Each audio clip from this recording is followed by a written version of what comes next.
Bienvenue dans l'épisode 4 du podcast Instant Thérapie. Alors, dans cet épisode, nous allons aborder les troubles de l'attachement et le lien avec le psychotraumatisme. Donc, bienvenue à vous et j'espère que vous allez en apprendre davantage en fait sur ces différents troubles de l'attachement. Donc déjà pour commencer, qu'est-ce que l'attachement ? Parce que c'est souvent une question où les personnes n'ont pas forcément toutes les réponses. Donc vraiment l'attachement, c'est un lien émotionnel profond qui se développe entre un enfant et sa figure de l'attachement. Donc la figure de l'attachement, c'est généralement les parents, mais ça peut être aussi des gardiens, on appelle ça entre guillemets, quand c'est les grands-parents, quand c'est des parents adoptifs, quand c'est les oncles et la tante, peu importe, on va le catégoriser ainsi. Donc voilà. Il est crucial pour le développement émotionnel et social de l'enfant. Donc c'est vraiment la base. Et c'est souvent le lien avec le psychotraumatisme parce que les études scientifiques ont prouvé que si on n'avait pas un attachement sécure, on avait de grandes chances de développer un psychotraumatisme et encore plus quand on part dans l'attachement désorganisé. Donc, il y a différents types d'attachement, souvent basés sur la théorie de l'attachement qu'a développé John Bowlby. Et ces 4 styles principaux sont, donc premièrement, on a le style d'attachement sécure. Donc, ça va être des personnes qui vont se sentir à l'aise avec l'intimité, avec la dépendance. Ils ont confiance en eux. Et ça va être des enfants, quand on va les poser à la crèche, quand on va les poser à l'école, ils sauront gérer la séparation. Et ils vont comprendre que le proche va revenir les chercher. Ils n'auront pas une peur ou une anxiété vis-à-vis de ça qui pourrait être excessive et pas cohérente. Donc voilà comment on détermine l'attachement sécure. Après, on aura l'attachement plutôt anxieux, on l'appelle aussi l'attachement ambivalent. Ces individus, eux, ils vont plutôt rechercher très souvent l'intimité, mais ils auront une peur intense de l'abandon et ils peuvent être très sensibles à tout ce qui est signaux de rejet. Et donc, ils vont avoir des comportements de dépendance et de possessivité excessive. Donc, ça va être des personnes qui vont être dans la dépendance affective, qui vont être dans la jalousie excessive, qui vont être dans le contrôle plus de l'autre, et que dès qu'ils vont perdre ou qu'il va y avoir des signaux qui vont leur laisser paraître qu'ils peuvent être dans un rejet, une forme de rejet, etc., ils vont carrément avoir peur et donc ça va créer souvent des personnes où il y aura beaucoup de disputes ou qui vont être dans des relations toxiques très souvent, qu'elles soient amicales ou autres, ils vont vraiment être dans une relation totalement toxique. Après, on aura l'attachement évitant. Donc l'attachement évitant, c'est vraiment les personnes qui seront dans la distance dans les relations. Donc, elles peuvent minimiser l'importance de l'intimité et éviter de s'ouvrir émotionnellement à ce qui pourrait créer des barrières dans leur relation. C'est-à-dire que s'ils ont des doutes ou des méfiances sur une certaine personne, ils ne vont pas s'ouvrir, ils ne vont pas être vraiment dans cette... dans cette facilité d'extraversion où on va vers l'autre, où on a conscience que la relation sociale est importante. Et ça, c'est vrai. La relation sociale, pour l'être humain, elle est importante. L'être humain, il n'est pas fait pour vivre seul.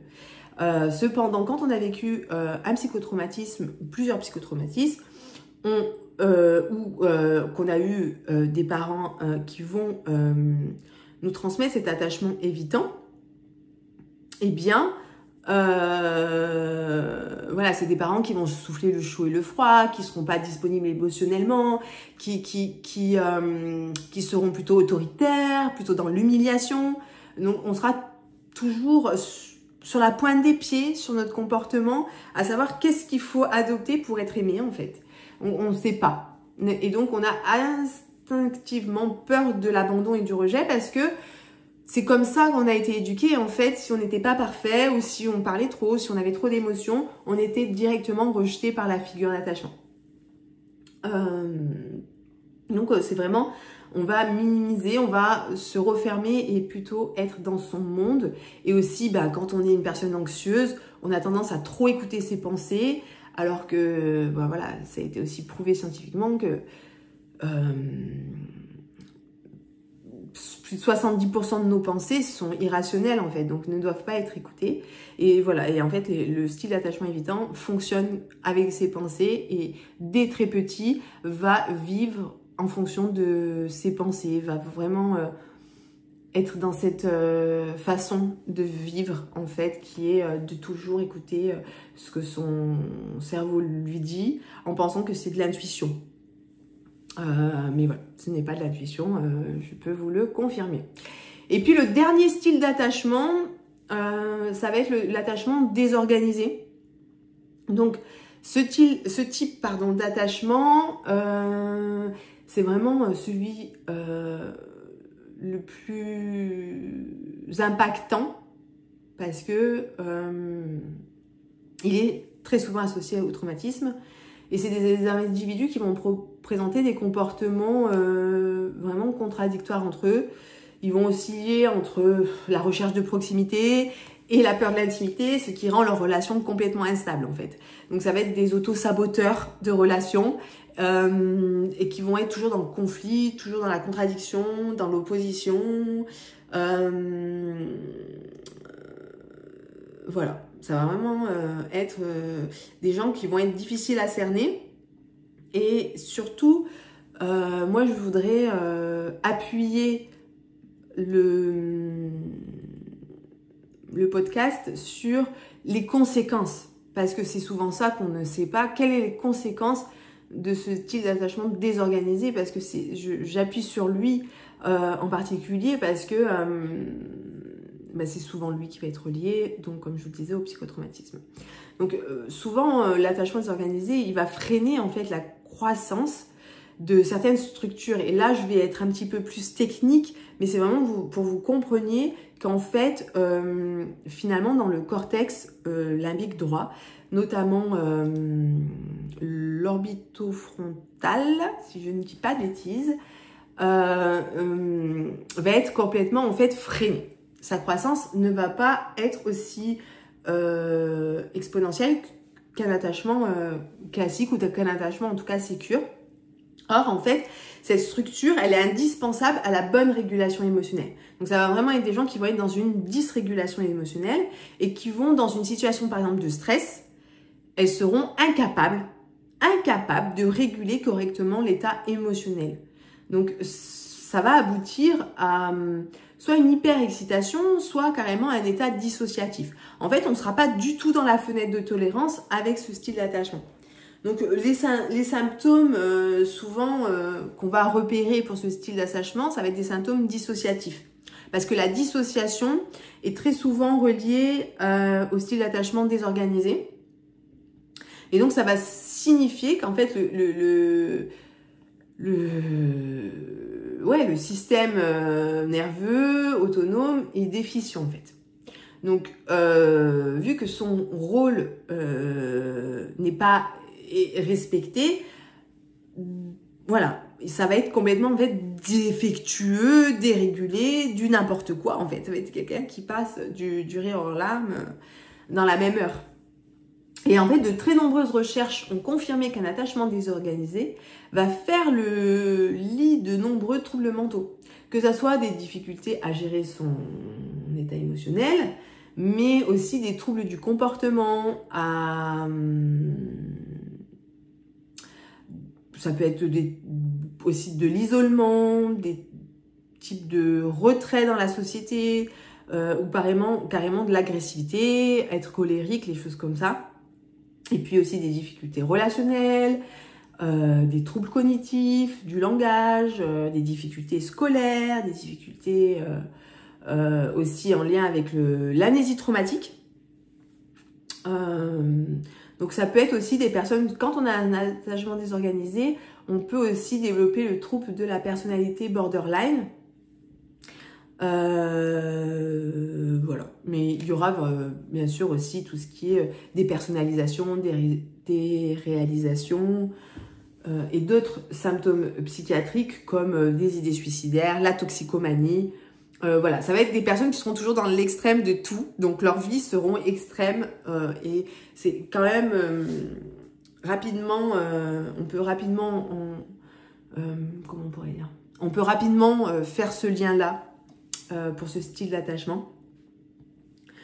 Voilà, et puis en plus, une autre conséquence de ce style d'attachement, c'est que le style d'attachement désorganisé, il se transmet en fait par la transmission intergénérationnelle. Donc si on a eu un parent qui a eu un style d'attachement désorganisé, on aura un style d'attachement désorganisé. Mais si on a eu un parent qui avait un style d'attachement anxieux, on aura un style d'attachement anxieux. Vous voyez ce que je veux dire? Si on a eu un parent qui a eu un style d'attachement évitant, on aura un style d'attachement évitant. Des fois aussi, on a le style d'attachement évitant anxieux. Donc, les deux peuvent être superposés aussi. Mais voilà, ça se transmet de génération en génération. Donc, c'est encore plus difficile pour couper, prendre conscience et se dire, moi, c'est bon, on arrête là. Je veux plus, en fait. J'ai plus la force de supporter tout ça finalement, et puis j'en ai plus envie, voilà, j'ai plus envie tout simplement, et ça aussi on a le droit. Donc après en fait donc là on parlait de style d'attachement, et puis après il y a les troubles de l'attachement, c'est-à-dire comment son style d'attachement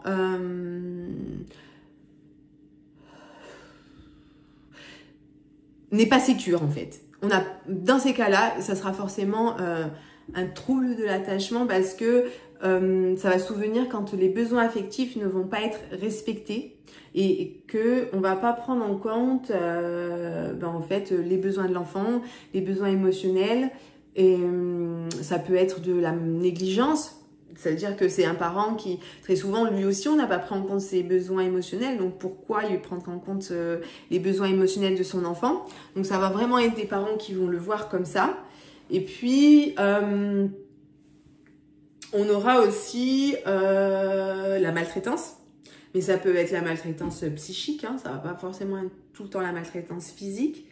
Et puis l'instabilité des soins. Voilà, il y a des parents, s'ils n'ont pas aussi travaillé sur eux, qu'ils ont leur propre trauma à gérer, qu'ils ont un style d'attachement par exemple désorganisé, forcément, ça va être des parents qui n'auront pas le temps de pratiquer et de prendre soin de leurs enfants correctement, c'est-à-dire ils vont louper des rendez-vous médicaux importants, ils vont oublier de prendre certains rendez-vous, etc. Parce que pour eux, ça sera pas ça sera pas ça sera pas le plus important finalement, ça sera pas leur priorité, parce qu'ils auront d'autres choses à gérer finalement. Et ça aussi, très souvent on l'oublie. Et mais finalement, comment savoir que en fait notre style d'attachement impacte notre quotidien et que c'est plutôt un trouble de l'attachement finalement, ça va être des difficultés relationnelles. Donc les individus vont avoir du mal à établir des relations saines, que ce soit un style d'attachement désorganisé, là c'est certain, mais même les anxieux et les évitants, parce que les évitants ils seront toujours seuls, en retrait, ils seront dans la méfiance tout le temps. Les anxieux, ils auront peur de l'abandon, donc eux au contraire ils sont dans le people pleaser, mais du coup les gens vont en abuser et vont se servir d'eux, et puis dès qu'ils en auront plus besoin ils vont les jeter, donc ils vont quand même se faire abandonner finalement aussi, ceux qui seront plutôt anxieux. Voilà, et puis ils auront des comportements d'évitement, des comportements de dépendance, et ça sera excessif en fait. Je sais pas moi, un exemple, un adulte qui a un attachement évitant peut avoir du mal à s'engager dans une relation amoureuse et du coup auto-saboter à chaque fois ses relations, parce que pour lui c'est pas sa zone de confort. Quand tout est calme, tout est beau, tout est mielleux, etc. Ça va pas le rassurer parce que lui, sa zone de confort, c'est le désorganisé, c'est les choses pas cool, c'est les cris par exemple, c'est les disputes. Et donc si il se met en relation avec quelqu'un avec qui il n'y a jamais de dispute, par exemple, pour lui, ça sera pas sain. Alors bien sûr, je dirais que dans un couple, si je m'attarde sur ce point-là, dans un couple, il faut bien sûr des disputes. C'est normal de pas toujours être d'accord. Par contre, il faut pas que ça soit tout le temps. Ça, c'est toxique. Et c'est lié à nos styles d'attachement. Et il y a des personnes qui vont s'auto-saboter si la personne en face ne leur rappelle pas leur structure, en fait. Leur rappelle pas leur style d'attachement, finalement. Et finalement, du coup, ils vont être toujours dans la rupture, dans je m'éloigne dès qu'on s'attache à moi. Par exemple, un attachement ambivalent peut être constamment en proie à de l'anxiété, tout le temps anxieux dans ses relations, donc peur de tout le temps, toujours besoin d'être rassuré, mais du coup, comme il est anxieux, il va écouter ses pensées, donc il va provoquer des conflits qui n'auront aucun sens dans le couple. Et voilà, donc ça, c'est aussi à prendre en compte, parce que finalement, tous ces troubles peuvent avoir des conséquences profondes sur la vie, et c'est souvent négligé de faire le lien avec ça, alors que c'est important, parce que c'est le lien de beaucoup de choses finalement. C'est notre base de fonctionnement, c'est comme ça qu'on a appris à fonctionner, et de par nos styles d'attachement, on va mettre en place donc des schémas inadaptés, précoces, dès l'enfance. Et ça aussi, c'est à prendre en compte, et je travaille beaucoup en thérapie, avec la thérapie des schémas. Parce que c'est la suite logique, ça vient avec les styles d'attachement et ça permet de comprendre notre fonctionnement et comment on peut faire autrement en fait finalement. Parce que si on reste dans des styles d'attachement qui sont inadaptés pour nous, eh bien on va jamais être heureux, on va jamais être serein, on va jamais être en paix avec nous-mêmes en fait. Et finalement, c'est ce qui, du fait de ces troubles, quand on va vivre un événement, il va forcément se transformer en psychotraumatisme parce que on n'aura pas la structure pour le recevoir et pour se sentir en sécurité et pas le percevoir comme quelque chose de traumatique et de dangereux. Hein? Parce que si je donne un exemple, un enfant qui vit une expérience traumatique, comme de la maltraitance ou de la négligence infantile, ça va forcément perturber son développement de l'attachement. Donc par exemple, un enfant qui subit des abus, il peut développer un attachement désorganisé car il est à la fois attiré et effrayé par la figure d'attachement. Donc il va osciller, c'est-à-dire que il est enfant, donc sa seule sécurité en fait c'est son parent, mais en même temps son parent il le maltraite. Donc c'est comme ça que petit à petit la structure désorganisée va se créer, parce que à la fois on est censé aimer cette personne, c'est cette personne qui nous donne à boire, à manger, qui nous emmène à l'école, enfin on n'a personne d'autre à qui faire confiance dans ce monde actuellement, mais en même temps il nous maltraite. C'est comme ça que la structure se crée. Et si on fait le lien avec les traumatiques, donc les traumatismes, les recherches, elles vont montrer que les événements traumatiques, ils peuvent forcément altérer la structure de la régulation émotionnelle en fait. Et la relation aussi de confiance, parce que ça va rendre forcément difficile les relations saines, parce qu'on ne connaît pas à l'âge adulte. Qu'est-ce que c'est une relation saine? Quand toute notre vie, en fait, la personne qui était censée nous protéger, prendre soin de nous, nous rassurer, nous écouter, etc., et nous mettre dans un attachement sécurisé, a fait tout l'inverse. Donc, on ne sait pas ce que c'est. Et quand on va être approché par des personnes qui ont cet attachement sécurisé, eh bien, on va rejeter ça parce qu'on ne le connaît pas. Et pour nous, notre système nerveux, lui, il est en alerte directe. C'est pas ta zone de confort. Et en fait, voilà, le cerveau, il est un petit peu fainéant, c'est-à-dire que lui, il veut revivre à l'âge adulte ce qu'il connaît. Et donc, si son style d'attachement, c'est de la désorganisation complète, c'est ce qu'il va rechercher dans ses relations. Et s'il ne le trouve pas, il va s'auto-saboter parce que pour lui, ça va lui paraître pas sain. Pour lui, il y aura quelque chose, en fait. Il y aura méfiance à avoir. Et en fait, comment on fait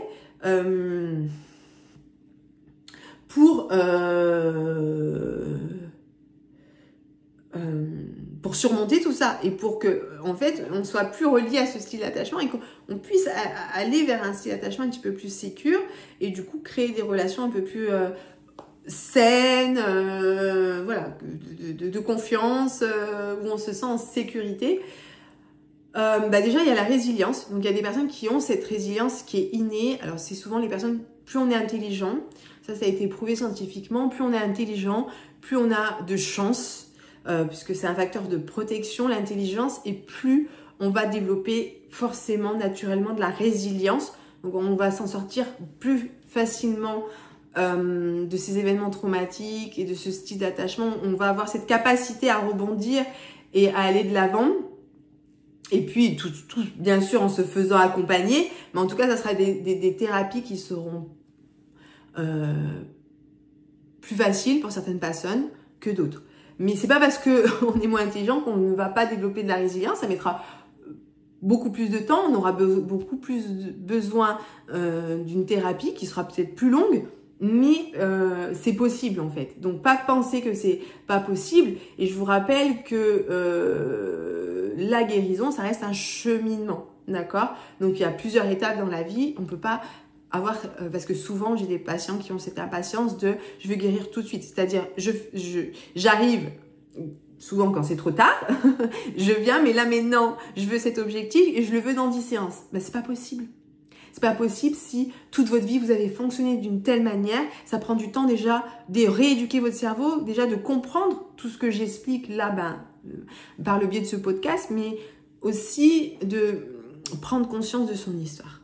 Et des fois, c'est difficile de faire descendre nos parents du piédestal, de reconnaître leurs erreurs, mais de continuer quand même, peut-être à quand même avoir cette empathie envers eux, d'essayer de comprendre leur histoire pour pouvoir aussi pardonner, même s'il n'y a pas d'obligation de pardonner.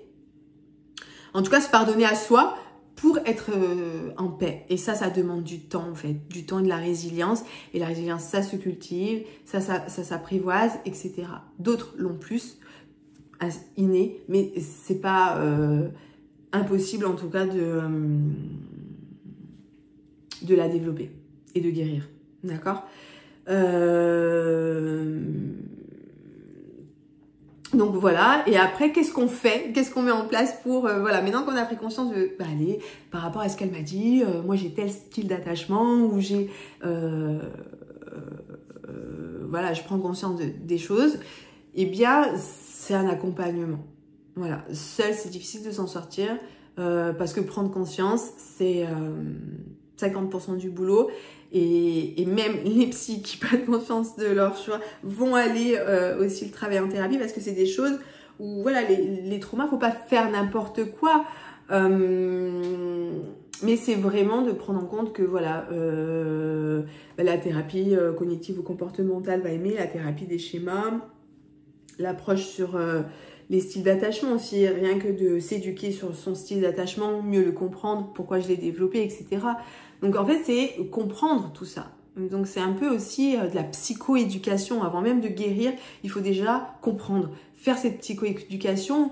Alors après, il y a des personnes qui vont pas forcément chercher à vouloir comprendre davantage, mais c'est très intéressant de comprendre en fait, parce que plus on va comprendre, ça va aider pour comprendre pourquoi on a ces dynamiques relationnelles dysfonctionnelles et comment on peut trouver des actions et des pensées alternatives pour fonctionner différemment. Et c'est ce qu'on va appeler la restructuration cognitive finalement. Mais déjà aussi, il faudra bien sûr comprendre aussi ses émotions. Donc ça aussi, c'est tout un pan de la thérapie pour mieux comprendre ses émotions, les apprivoiser, et puis les exercices complémentaires, ça va être la respiration, ça va être la méditation, ça va être la pleine conscience, ça va être l'écriture thérapeutique qui va être très puissante, ça va être les exercices somatiques. Donc vraiment tout ce qui va travailler sur le corporel aussi pour permettre la libération émotionnelle va aider à aller vers un style d'attachement plus sécure. Puisque très souvent quand on n'a pas l'attachement sécure, on peut avoir une dérégulation émotionnelle. Et c'est souvent là où on fait l'erreur de se dire « Ah, je suis hypersensible ». Et si on revient sur mon épisode 1, je crois, là on comprend mieux que l'hypersensibilité, elle est peut-être juste. En fait, c'est pas de l'hypersensibilité, parce que très souvent les personnes font de l'auto-diagnostic, mais en fait c'est plus une dérégulation émotionnelle due à un style d'attachement soit désorganisé, soit anxieux, soit évitant. Et de prendre conscience de ça, ça veut dire qu'on peut essayer d'aller vers de la sécurité en fait. On peut ramener petit à petit notre système nerveux dans sa fenêtre de tolérance, dans quelque chose de sécure et dans quelque chose de sain. C'est possible, vraiment. Donc, ne doutez pas de ça. Et puis, j'espère que voilà, cet épisode vous a permis de réfléchir et que ça vous a encouragé à cette réflexion sur votre propre style d'attachement et son influence au quotidien sur vos relations, sur votre santé mentale finalement. Parce que la guérison est possible, le rétablissement est possible, mais il faut prendre conscience de ça et il faut prendre conscience qu'on a besoin d'aide aussi. Parce que seul, c'est vraiment compliqué. Voilà, j'espère avoir éclairer vos interrogations sur ces différents styles d'attachement et vous avoir apporté un petit peu plus de réponses sur ces questionnements. N'hésitez pas à me laisser des commentaires et surtout à vous abonner. À très bientôt pour le prochain épisode. Prenez soin de vous.